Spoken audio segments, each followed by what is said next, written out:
I'm going to show you how to make a drink called a Bacchus. We're going to start off with our ice. Pour this into your glass just about halfway. And then we're going to add to that 2 parts of brandy. That's 1 and 2. There we go.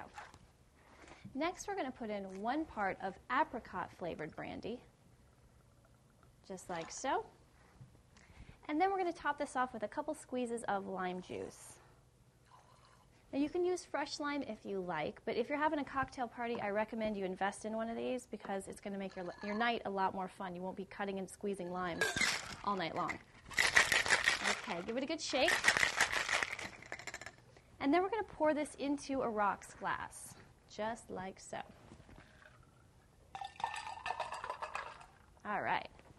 Add in a stirry straw. And we're going to add just a wedge of lime as a garnish, like so. And there you have it, a Bacchus. Cheers.